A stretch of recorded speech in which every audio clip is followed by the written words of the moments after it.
علماء نے اولاد کی تربیت کا بیان شروع کیا نا، تو اس میں پہلے والدین سے شروع کیا ہے کہ کوشش کرنا چاہیے کہ جب بندہ شادی کرے تو رشتے کا انتخاب کرتے ہوئے لوگ دولت کو ترجیح دیتے ہیں یا برادری کو یا حسن کو، اور آخر میں دین کو رکھتے ہیں۔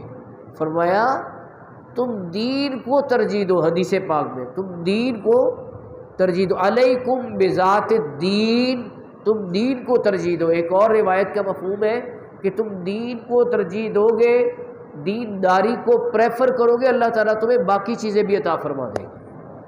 تو نیک بیوی کے ذریعے سے امید ہے کہ اولاد نیک ہوگی۔ حضور غوث پاک شیخ عبد القادر جیلانی رحمۃ اللہ علیہ، ان کی اولاد ان کے والدین کس قدر متقی و پرہیزگار تھے، اس کا اندازہ اس بات سے لگائیں کہ آپ کے والد ماجد ابو صالح موسیٰ جنگی دوست رحمۃ اللہ علیہ، جنگی دوست ان کا لقب تھا۔ اس کی دو وجوہات ہیں۔ نمبر ایک، ان کو جہاد بہت زیادہ پسند تھا، تو میدان جہاد میں رہتے تھے، کفار سے جنگ کرتے تھے۔ دوسرا یہ کہ نفس کے خلاف جہاد کرتے تھے، نفسانی خواہشات کے خلاف جہاد کرتے تھے، اس وجہ سے جنگی دوست ان کا لقب تھا۔ تو ایک دن چلے جا رہے تھے تو ندی میں ایک سیب بہتا ہوا دیکھا، بھوک لگی ہوئی تھی، کھا لیا اور آدھا کھایا تھا کہ یاد آیا کہ یہ تو بغیر اجازت کھا رہا ہوں، حالانکہ شرعی لحاظ سے یہ لقطے کے حکم میں آتا ہے کہ جو خود بخود ندی سے بہتا ہوا آ رہا ہے۔ لیکن آپ کا تقوی یہ تھا، آپ نے فرمایا ممکن ہے کسی کا گر گیا ہو۔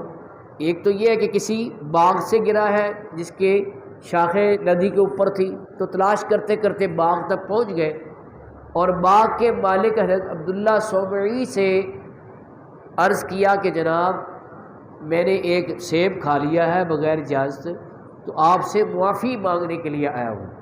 تو وہ بھی تاڑ گئے کہ یہ بندہ کوئی عام بندہ نہیں ہے، لوگ تو خود توڑ کے کھا جاتے ہیں، بہتا ہوا تو کجا، کہاں کا حلال اور کہاں کا حرام، جو صاحب کھلائے وہ چٹ کیجئے۔ آج کل تو لوگوں نے یہ موٹو بنا رکھا ہے نا۔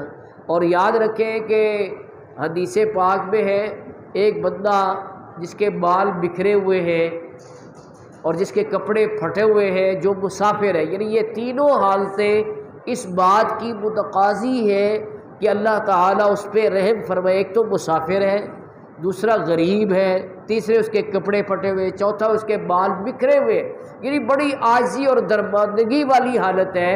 یہ کیفیت بیان کرنے کے بعد نبی پاک صلی اللہ علیہ وسلم فرماتے ہیں کہ وہ شخص اللہ تعالیٰ سے مدد مانگتا ہے اور کہتا ہے یا رب یا رب یا رب، فَأَنَّىٰ يُسْتَجَابُ لِذَٰلِكَ، فرمایا اس کی دعا کیسے قبول ہوگی کہ مشربہ حرام وملبسہ حرام وغذی بالحرام، اس کا کھانا حرام ہے، اس کا پینا حرام ہے، اس کا لباس حرام ہے اور اس کی پرورش حرام سے ہوئی ہے، تو اب اللہ تعالیٰ اس کی دعا کو مقبول نہیں فرماتا۔ اس لیے غذا میں حلال کا اہتمام کرنا چاہیے۔ تو حضرت ابو صالح موسیٰ جنگی دوست بلا اجازت سیب کھا چکے تھے، تو جب اس کے مالک سے اجازت طلب کی تو وہ سمجھ گئے کہ یہ بندہ کوئی عام بندہ نہیں ہے، اس کو اپنے پاس رکھنا چاہیے۔ تو کہا کہ معافی ایسے نہیں ملے گی، بلکہ میرے باغ میں 2 سال تک باغبانی کرے تو پھر معافی دیں گے۔ تو آپ ایک سیب کو معاف کرانے کے لیے 2 سال باغبانی کے لیے تیار ہو۔ جب 2 سال گزر گئے تو حضرت عبداللہ صومعی جو اس باغ کے مالک تھے، انہوں نے کہا کہ بھائی سیب لے کے آؤ۔ تو سیب پیش کیا مالک کی خدمت میں، تو وہ ترش تھا۔ تو آپ نے فرمایا تمہیں ابھی تک یہ نہیں پتہ چلا کہ کس درخت کا پھل میٹھا ہے اور کس کا ترش ہے؟ کہا جی ایک سیب کی معافی کرانے کے لیے 2 سال باغبانی کر رہا ہوں، تو ایک اور کیسے کھاتا؟ آپ نے باغبانی کے لیے لگایا، کھانے کے لیے نہیں لگایا۔ اس حد تک تقوی اور پرہیزگاری۔ تو کہا جی 2 سال پورے ہو گئے، معافی دے دے۔ ان کا نہیں، معافی نہیں ملے گی ابھی میری ایک بیٹی ہے جو آنکھوں سے اندھی ہے، پاؤں سے لنگڑی ہے، ہاتھوں سے لنگی ہے، زبان سے گونگی ہے، آنکھوں سے اندھی ہے، اس سے نکاح کرنا ہوگا تو پھر معافی ملے گی۔ اب یہ تو زندہ لاش ہے جو آنکھوں سے اندھی ہو، زبان سے گنگی ہو، ہاتھوں سے لنگی ہو، پاؤں سے لنگڑی ہو، وہ تو ایک زندہ لاش ہی ہے۔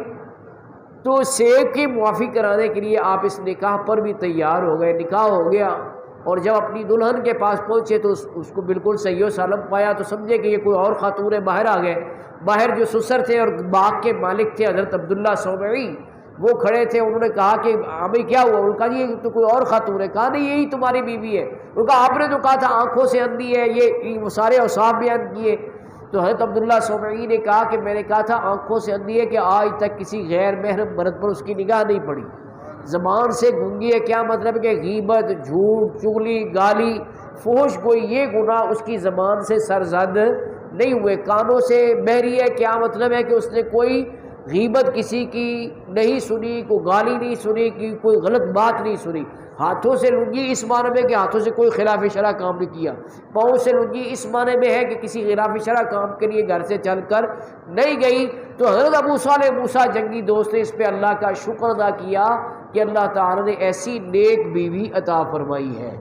یعنی اس قدر تقوی و پرہیزگاری تھا حضرت ابو صالح موسیٰ جنگی دوست کی اہلیہ کا، اور آگے غوث پاک کی والدہ، ہونے والی والدہ کا، کہ جناب عالی وہ اس قدر متقی اور پرہیزگار تھی۔ تو جب ایسے والد اور ایسی والدہ ہو تو پھر اولاد غوث پاک جیسی ہوا کرتی ہے۔ جی